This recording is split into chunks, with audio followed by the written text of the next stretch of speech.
Hey guys, sorry for not posting until now. I woke up at literally 1:09. Yeah. Anyways, I hope you guys enjoy.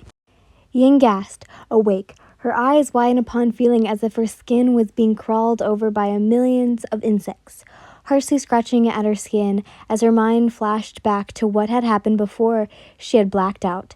She could only feel her entire body freeze upon remembering Gitaro and Daki. I died.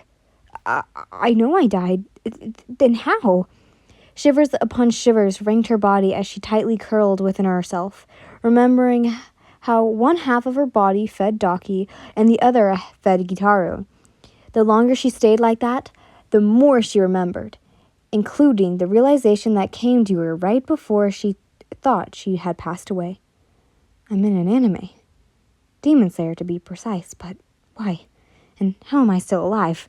Shakily and unsteadily, Yin stood at her feet, her toes and fingers already becoming numb from how cold it was, even though it's the middle of day, by the sun hanging high within the sky. Breaths coming out in wispy clouds, she stumbled forward, hoping to reach any kind of civilization so that she could find out what was going on and how to go home. If I stay out here, before long it'll be dark. And if I remember clearly, especially from how that first demon and I encountered didn't follow me into the sun, then I should be safe during the day. I want them to think I'm still dead. Visualizing the two demons, both of their faces so clearly written in her mind now.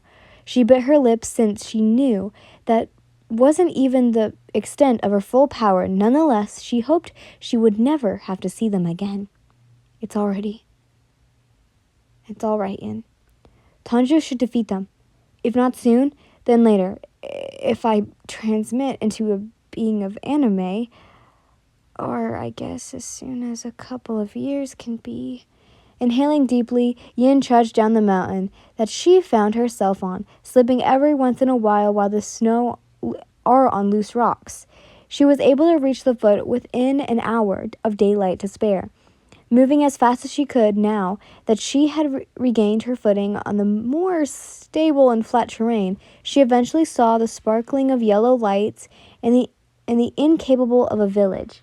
Gasping and almost crying in relief, she hurried forward even as her muscles cried at her to take a break as her lungs seemed to want to choke from the lack of oxygen. Almost there. Help! She cried weakly in English, almost collapsing against the side of the first building, a shop that had a sign displaying food to eat, before realizing she had to speak in English. Someone, please help me. Brushing aside from the small hanging cloth, Yin actually did collapse that time. The scarcity of people that were still there eating, looking up with a particular gaze cast upon her as she lay stumbled on the floor, bringing in the cold and snow along with her. Flickered her tired gaze up. She could see that there were only 3 other customers, and the 4th person, who she assumed was the owner, gave her a stern look, however, one that was still held pity. Please, she stuttered out in Japanese, using a nearby table to pull herself. I need help. Please. What happened? The owner asked as he crossed his arms over his chest. Looking up, she found that the older man was dressed in a simple, traditional black robe that had a plain white apron tied across his waist, 2 straps of cloth crisscrossed around his back to a hood under his arms to hold up the apron, and the look that was completely with a cloth on top of his head that kept his hair out of his face and the food. I was attacked, she stuttered. Unfortunately, she wasn't able to get anything else out because the 3 customers stood up in shock to rush over to her, both worried and awe filling their expressions as they started bombarding her with questions, since said questions were spoken so fast she could only pick up a few words. Among them were demon and monster. Give the lady some space, the shopkeeper demanded politely yet firmly, placing a hand on one of the young men's shoulders when he didn't listen. Let her tell us what happened. It was a demon, Yin confirmed, many giving her sympathetic gazes. But I escaped by coming down the mountain and the sunlight. What a journey, the owner exclaimed, shaking his head softly. I can't recommend you an inn just down the road because, looking at you, it seems you don't have any money. However, would you like to stay in the back room of my shop tonight until you get back to your feet? Yes, she breathed out in gratitude, giving him a bright yet wary smile. Thank you so much, sir. Letting him guide her to said room, the space hardly big enough for the old man and battered futon he dragged in.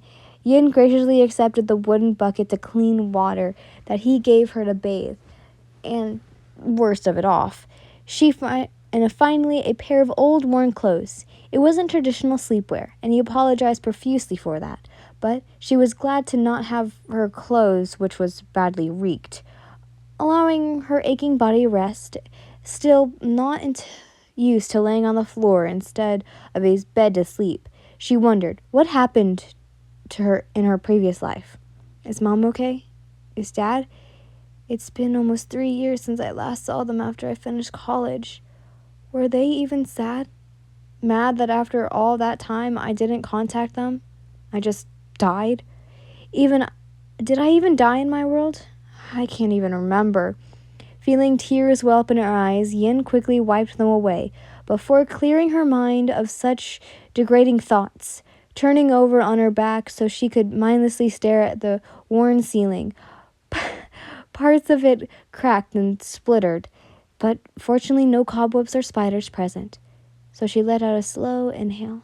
No, I can't focus on that now until I'm in a more stable environment, until I'm safe from the elements, from those demons. I need to survive. It's time for a Toagawa era secret. Yin is only able to regenerate her body because of her cells are always mending at hyperspeed and then breaking down again due to her being in a different world.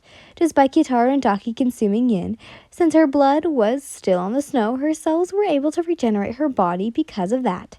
Since Yin still thinks in English, it takes some time for her brain to commute to Japanese, especially when it's spoken fast, soft, or gibbled. Anyways, I hope you guys enjoyed. Bye!